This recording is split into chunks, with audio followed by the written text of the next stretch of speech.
January is the month of practical files and Viva, and trust me, both of them are a real game changer for your boards percentage. तो इनको lightly लेने की गलती बिल्कुल मत करना. Practical files and Viva इन दोनों को मिला के you will get marks out of 20 and I got 20 on 20 on all of my 6 subjects. So this particular video will be your one-stop solution for all of your queries related to practicals or Viva. And additionally, I will be also giving you some really important and frequently asked Viva questions of accountancy, business studies, and economics. So yeah, you know the reason why you should watch this video till the end. And with this, let's start the video. First of all, you need to understand how your practicals are actually marked. तो इसके अंदर 4 elements है. सबसे पहले तुम्हारी practical files देखी जाती है, कितनी कंप्लीट है एंड कितनी नीटनेस के साथ कंप्लीट है. देन तुम्हारा प्रोजेक्ट्स या एक्सपेरिमेंट्स देखे जाते हैं. फॉर एग्जांपल बिजनेस स्टडीज में अगर तुम्हारा प्रिंसिपल्स ऑफ मैनेजमेंट में है, उसमें तुम्हें एक पर्टिकुलर कंपनी के ऊपर पूरे 14 प्रिंसिपल्स देखने होते हैं, फॉलो हुए या नहीं हुए. तो तुमने वो कितने अच्छे से दिखाए हैं, प्रेजेंट किए हैं, कंप्लीट कितने अच्छी तरह से किए, वो देखा जाता है. Then the third thing is viva. तो वाइवा में तुम्हारे कॉन्सेप्ट्स, कॉन्फिडेंस एंड क्लैरिटी देखी जाती है. The last one is your behaviour and presentation. Yes, this one is also equally important and you need to dress very very well, present yourself confidently on the date of. So once you have understood how your marks are going to be evaluated, let's talk about practical files in a little more detail. Practical files के ना literally बिल्कुल free के number होते हैं अगर तुमने ढंग से कंप्लीट किया. एंड जो मैं अब चीजें बताऊंगी वो तुम्हारी फाइल में है ना, तो you don't need to worry about your practical file. First of all तुम्हारी फाइल बिल्कुल अच्छे से कंप्लीट होनी चाहिए.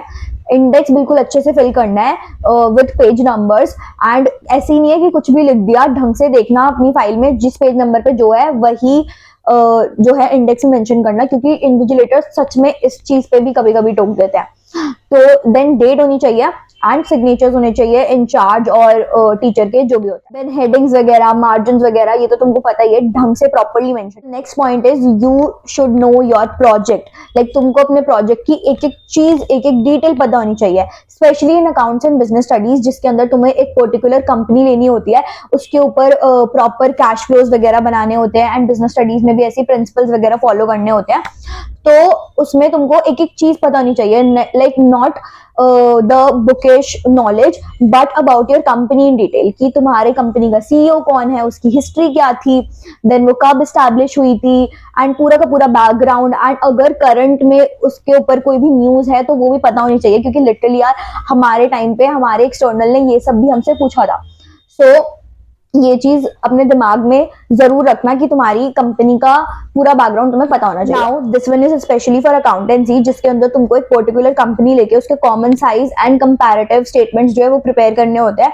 तो प्लीज अपनी मेहनत बचाने के चक्कर में पुराना डेटा या फिर गलत डेटा मत लगा देना. एंड अगर ऐसा किया है तो उसको ठीक कर लो, क्योंकि इन्विजिलेटर अगर मूड में होता है तो वो कुछ भी पॉइंट आउट करने लग जाते हैं एंड फिर वो डेफिनेटली तुम्हारी मार्क्स इफेक्ट करता है, उनका कुछ नहीं जाता है. तो इसलिए अपना जो थोड़ी सी मेहनत लगेगी but up to date data ही लगाना. एंड वो जो सारे फॉर्मूलाज होते हैं जो भी कैलकुलेट करके करने होते हैं, like percentage change and all, तो उसको भी ढंग से कैलकुलेट करके खुद से कैलकुलेटर में फिर ही लगाना. ऐसा नहीं है कि कुछ भी वैल्यूज लिख दी, क्योंकि इन्विजिलेटर ने अगर पॉइंट आउट कर दिया तो अगेन मार्क्स तुम्हारे ही इफेक्ट होंगे. ऑल्सो डोंट जस्ट अज्यूम कि ये सारी चीजें सिर्फ बोलने के लिए होती है, एक्चुअली में कुछ नहीं होता. मैं तुम्हें जितनी चीजें बता रही हूँ एक्चुअली मेरे बैच के साथ हुई थी, एंड जो चीजें मैंने खुद देखी है मैं तुम्हें सिर्फ वही चीजें बता रही हूँ. सो या you should definitely keep them in your mind. Now the next thing is about Viva. कैसे तुम Viva के लिए प्रिपेयर कर सकते हो कि एग्जामिनर खुद मजबूर हो जाए तुम्हें फुल मार्क्स देने के लिए. एंड ऑल्सो अगर तुम्हें कोई क्वेश्चन नहीं आता तो उस सिचुएशन को कैसे फेस करना है. तो Viva के लिए all you need is a good command over your concept plus confidence. अगर तुम्हारे पास ये दोनों चीजें हैं देन तुम्हारा वाइवा सॉर्टेड है. First of all let's talk about accountancy. तो अकाउंटेंसी में तुम्हें थ्योरी और प्रैक्टिकल दोनों ही चीजें बहुत अच्छे से आनी चाहिए.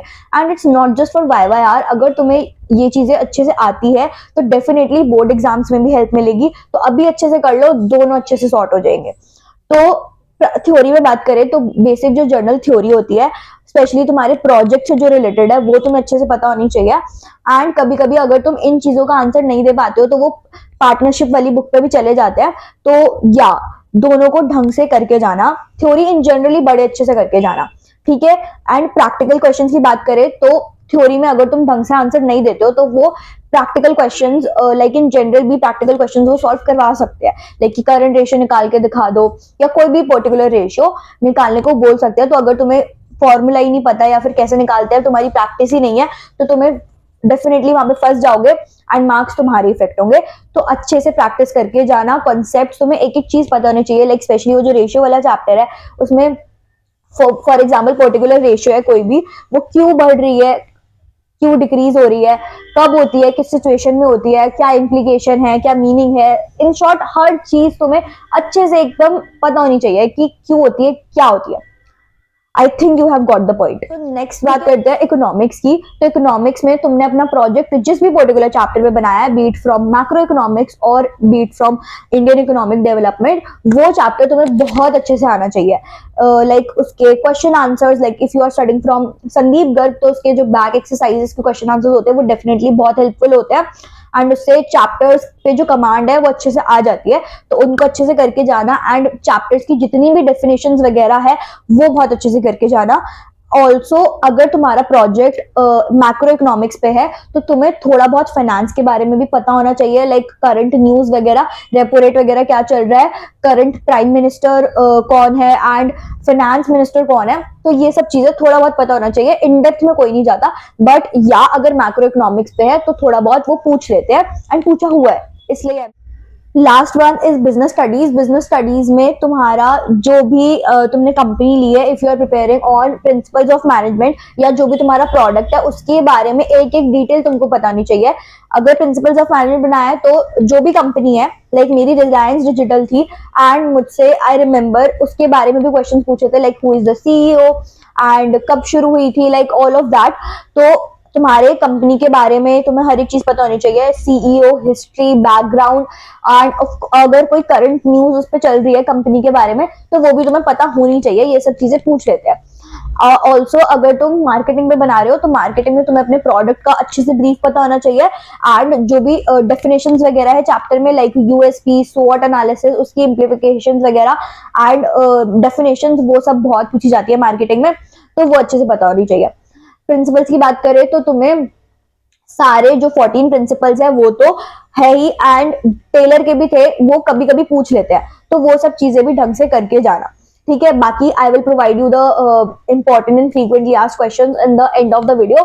तो उनको अपनी लैंग्वेज में अच्छे से एक एक क्वेश्चन को प्रिपेयर करके जाना and you will be sorted. Now the next question is, अगर तुम्हें कोई आंसर नहीं आता है एग्जामिनर के क्वेश्चन का तो तुम कैसे सिचुएशन को हैंडल करोगे। तो देखो यार, जो एग्जामिनर होता है ना वो बेसिकली वाइवा में तुम्हारी प्रेजेंस ऑफ माइंड टेस्ट कर रहा होता है एंड कितना तुम सिचुएशन को इफेक्टिवली हैंडल कर रहे होते हो। वो ये नहीं एक्सपेक्ट करता कि तुमको हर एक क्वेश्चन का आंसर डेफिनेटली पता ही होना चाहिए बिल्कुल अच्छे से, ठीक है। गलतियां हो जाती है एंड इट्स वेरी नॉर्मल। तो अगर तुम्हें किसी क्वेश्चन का आंसर नहीं आता है तो फालतू टाइम बर्बाद करते हुए, फालतू ओवरथिंक करते हुए गलत इंप्रेशन मत बनाना एंड उनको तुम बहुत ही रिस्पेक्टफुली एंड पोलाइटली बोल सकते हो कि ma'am I don't remember the answer of this particular question and I will definitely read it afterwards. या फिर तुम्हें हिंदी में बोलना है तो तुम वैसे बोल सकते हो, but the main thing is कि आराम से बोलना एंड बस पैनिक मत करना एंड सब। सो या that was it for the video. इस वीडियो को अपने प्रैक्टिकल्स की डेट से पहले फिर से देख लेना या फिर कहीं पे जो मैंने पॉइंटर्स बताया वो नोट करके रख लो, तुम्हारे दिमाग में रहने चाहिए, अच्छे से प्रिपेयर करके जाना। अभी वीडियो के एंड में तुम्हें क्वेश्चन मिल रहे होंगे जो कि बहुत ही ज्यादा पूछे जाते हैं वाइवा में, तो उनको अपनी लैंग्वेज में अच्छे से प्रिपेयर करके देखना and your viva will be sorted and I will see you in the next video. Thanks for watching.